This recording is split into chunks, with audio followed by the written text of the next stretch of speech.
His Excellency William Ruto, the President of the Republic of Kenya, the Chairperson of the African Union, President of Mauritania, and their Excellencies, the heads of state and government.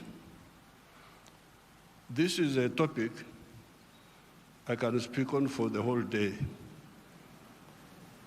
I'm therefore glad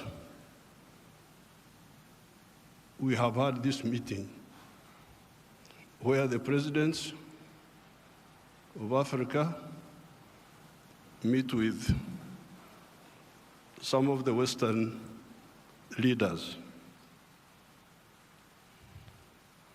The crisis which is in Africa today is because of philosophical, ideological, strategic, economic mistakes, which we have been talking about since the 1960s. This is not an accident. When you see the crisis in many of the African countries, the collapse of states, we predicted this in the 1960s. Philosophical, ideological, strategic mistakes. I don't have time to amplify each one. But I was very happy to hear the President of the World Bank talking about prosperity instead of profiteering. These were his own words. That's what I picked. This has been the problem.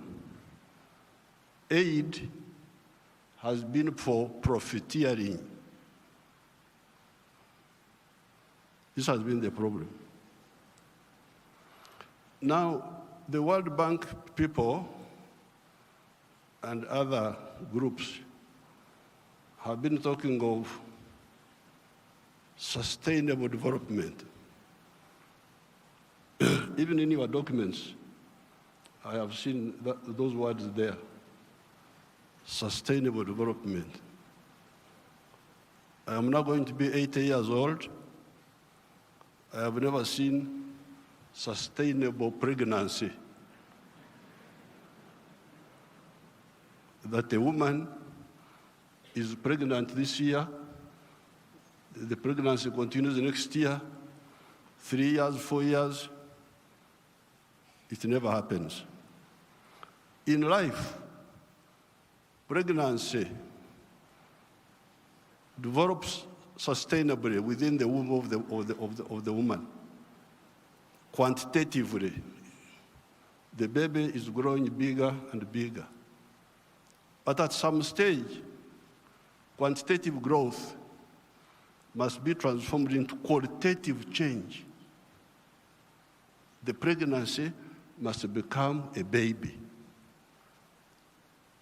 If the pregnancy remains pregnancy, the fetus will die. So therefore, I would even ask you to change those words in your documents. Africa does not need sustainable what? You could call it sustainable underdevelopment. Africa needs socio-economic transformation. The pregnancy must become a baby. The baby must grow and become a teenager. The teenager must grow. That's what happens in life. You cannot have quantitative growth and you think you are doing anything. The main reason why there is no growth is because the growth factors are not funded. They are not even understood. what are the growth factors? We now talk of private sector-led growth. Yes, but for the private sector to grow, what does it need? It needs low costs of production.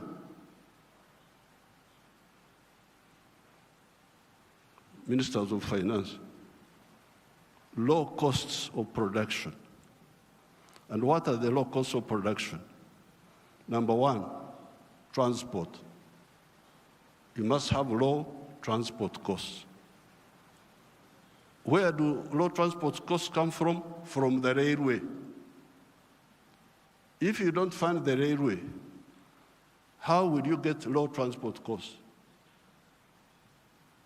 Wonderful people, Banco Mundial,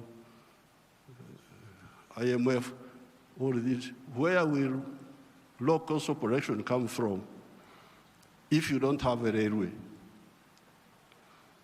I have been here for the last 64 years. I've been watching as a student leader, as a freedom fighter, now as the leader of a country. How many railways have been constructed or funded in Africa? The few that have been was by China, the Tanzania Railway to Zambia, and recently, China, another one here in Kenya, and then Tanzania on their own, they are building a railway line. So, if you are talking of helping Africa, the railway, I don't want to be involved in any other words, no, please. The railway. Because if you fund the railway, you will have low cost of transport, and you can produce products which are cheap, which can be bought in the world.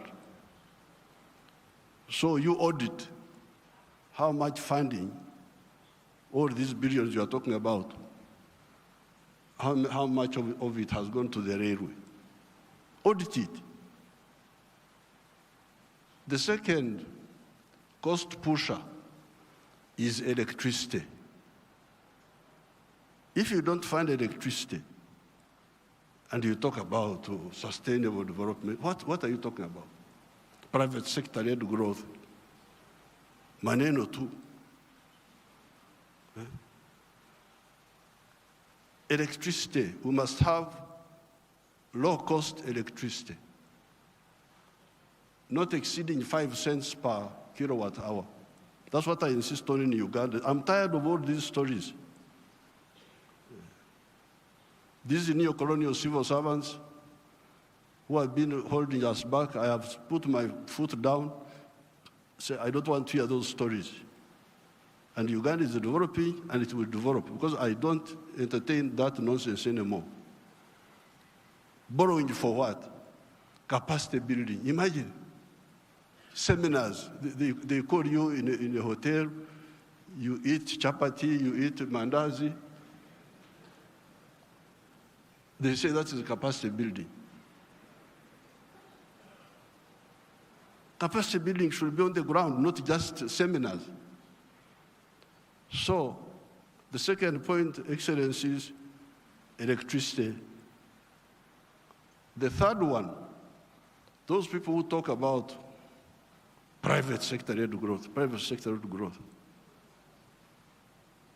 I have been trying to borrow money for our UDB, Uganda Development Bank, a bank which funds manufacturers. No, I don't get support for that. Instead, they want me to go, my people to go to commercial banks. But commercial banks cannot give, no, those commercial banks are to encourage imports. Because the only person who can borrow money and pay it back from a commercial bank is a trader who goes to China, goes to where, Dubai, brings products, sells them quickly, and pays back. So, if you are serious, I need to hear about the low-cost funding for manufacturing. Not for stories, not for what, no, manufacturing.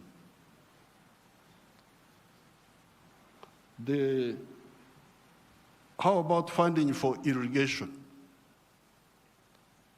Because if you want to stabilize agriculture, a country like Uganda is very rich, we have got everything. But still sometimes we get some erraticness in the rain. So in order to stabilize, I've been trying to look for a loan for irrigation. I can't easily get it. Very difficult to get. A loan for seminars, very quick. The civil servants, what?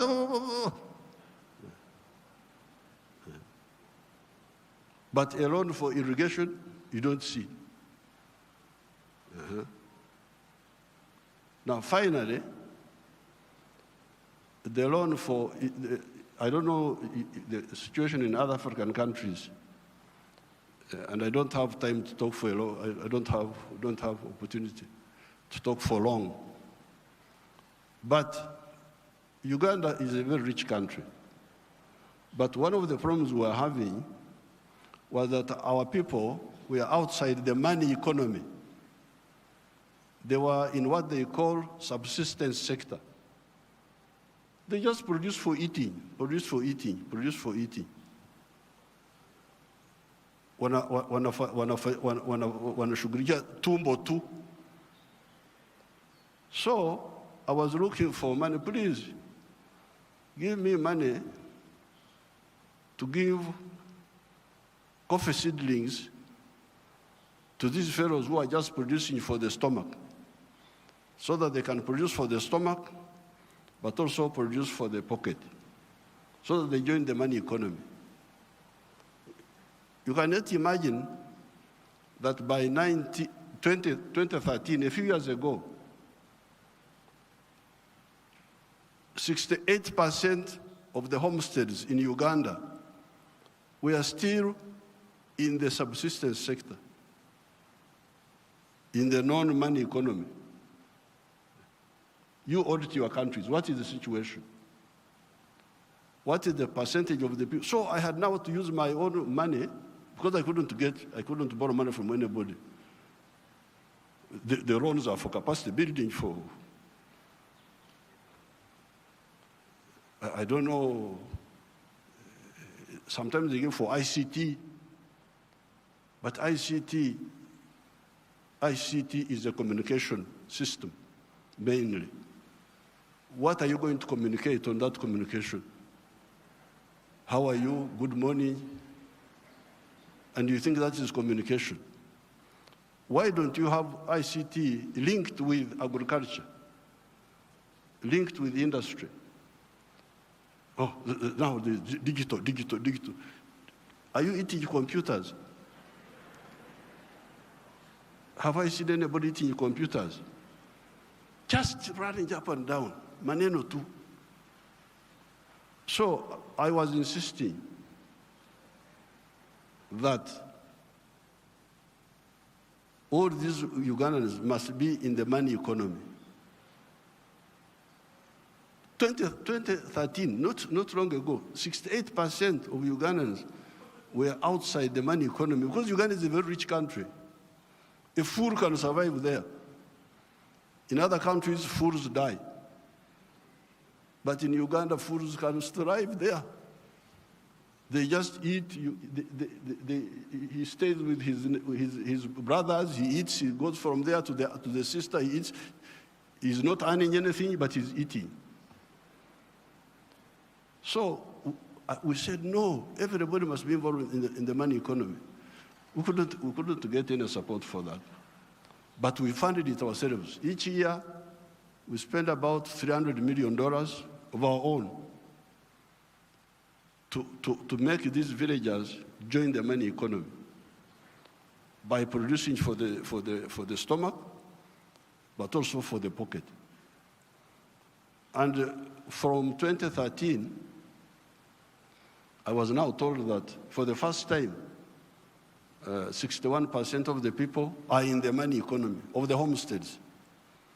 It is only 39% that are still out. You imagine those who are still there, just eating, no money. So therefore, this meeting is, then you get your neo-colonial civil servants. They talk of import support. Imagine there is money for import support. Import support. The governor writes to me, reports, we have got import cover for so many months. But I don't want to import, I want to export. Why don't you tell me about import substitution and export promotion? Instead you are telling me of import support. So money is available for to become more dependent. So I'm very glad to hear what now finally, the cars, which we told our people about in the 1960s, we told them, part of the wars we fought in Uganda, we had to get rid of the neo-colonial groups which were there, which were stopping us from thinking. We had to get rid of them by force. But one of the problems was Africa producing raw materials. Matière primaire, they call it in Français, matière primaire. Raw materials. Imagine coffee. The global value of coffee is $460 billion. All the coffee producing countries of the world, Brazil, us, all these, we only get 25 billion of that. Out of the 460 billion, the coffee producing countries get 25 billion. And Africa gets only 2.5 billion. 900 million of that comes to Uganda because Uganda produces a lot of coffee. A country like Germany, which has no coffee, earns $65 billion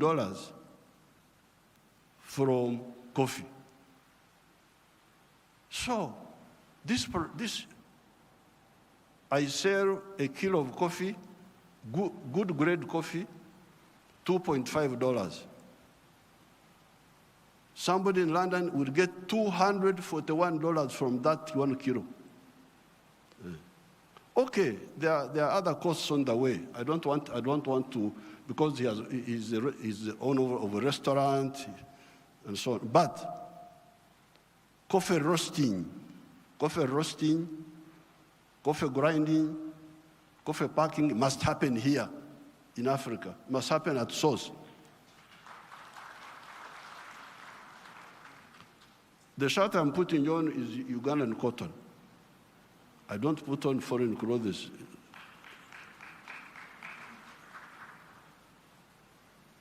It's only the trousers I'm putting on because I can't go naked.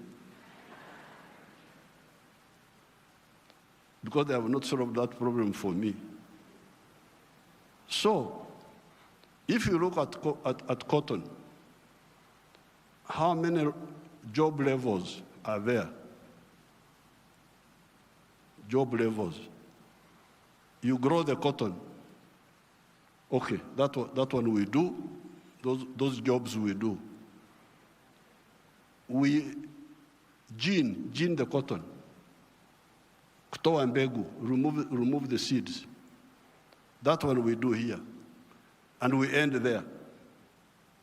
When you hear all these countries which have got crisis, Burkina Faso, I don't know what, Mali, all of them are cotton growing countries.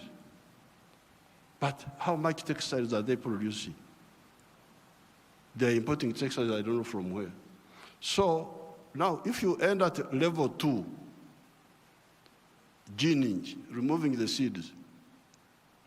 Then you take the pamba, you take the cotton. To cleverer people who are clever. Watu wenye akili. Wako huko. Sisi hapo tutajiita vipi? Kama mtu anakuzidi akili wewe unasema wewe nani? So they take the cotton, they spinning, more money, more jobs for their children. They weave, more money, more jobs for their children. They put the print, more money, more jobs for their children. I looked at the figures. Uganda consumes 276 million meters of textiles each year. And that wonderful country of yours spends $880 million on clothes. Some of them dead people's clothes from Europe. When people die, their clothes, they are sent to you people, to Africa. And we spend 800, all the money we earn from coffee goes back to bring dead people's clothes. But we have got one factory there called Nightir. It produces 25 million liters, million meters. So in order to clothe our people in Uganda without importing, we need about 11 factories like the one of Nightir.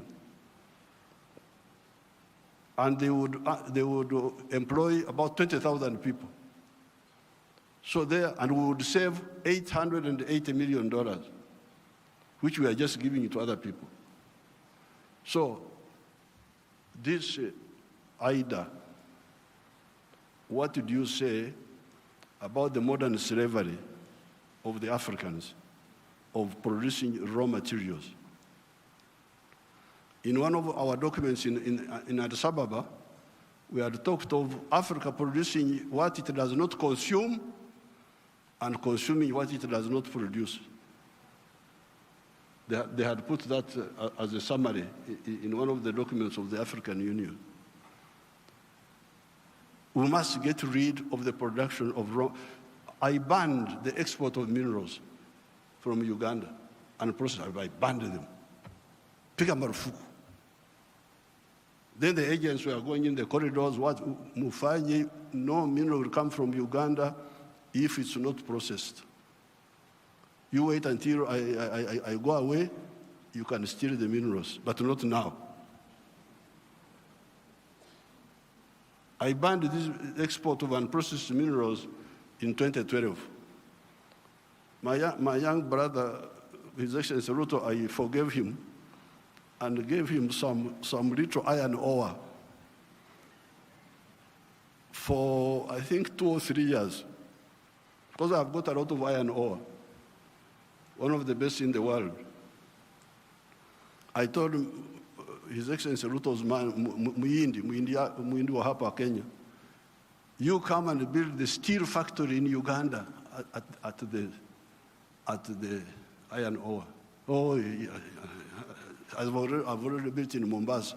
So I said, okay, because of my young friend, I give you some iron ore for 2 or 3 years. But come and put the factory here. Now you can imagine akili ya watu wenu, my civil servants. An Indian wanted to take that iron ore to India, imagine. Iron ore in our language is called obtare, but it is soil, black soil. If you see it, it is soil. To take that to India and do what? Pay your wonderful people $47 per ton. Our iron ore is the purest in the world. It is 70% pure. So you need like 1.5 tons to make a ton of steel. Now, a ton of steel costs $700. Somebody gives you $47 on your wealth, the wealth of your people, and he gets $700 from it. And all the jobs, your children have no jobs. Watoto wa Wahindi wanafanya wampata kazi. I can't be part of that treachery. So I banned, there will be no export of unprocessed minerals from Uganda. So there's no business. What do you mean there's no business? So when I banned them, they are flocking in now. They have opened 7 gold refineries. 7 gold refineries, they are there. Because I banned. The other day I was opening a tin refinery. You can imagine this tin, and Sulu Samia may know where we were, the power station, both sides, the Uganda side and the Tanzanian side. That is all tin. But all this time, imagine, since the British were here, they were taking, walikuwa wanachukua mawe tu, stones, because tin in nature is a stone, looks like a stone. So they take that. And they give my people $11 per kilo. And they take it to cleverer people. For the cleverer people, they get $32. My people got 11, those people get $32. And all the jobs. So when I was opening the factory, I was asking the refinery, I was asking them, this boy who opened the factory is a Canadian. I was asking them, huyu Mkanada ameleta umeme wake? Has this Canadian brought his own electricity? No. Anatumia umeme wa kwetu. Ameleta maji yake ya factory? No. Anatumia maji yetu. Internet anatumia ya nani? Ya kwetu. So, out of the $32, much of that money will remain in Uganda. Pay for the raw material, pay for the electricity, pay for the water, all that remains in Uganda. So, what does, first of all, my African brothers and sisters say about this hemorrhage of Africa? Hemorrhage. Echikurukuto, we call it in Uganda. This hemorrhage must stop. The crisis you see in these countries is because of stagnation of the last 60 years since independence. The population is increasing, the economies are not increasing. What do you expect? So with these few words, Your Excellencies, what do I say? Merci beaucoup.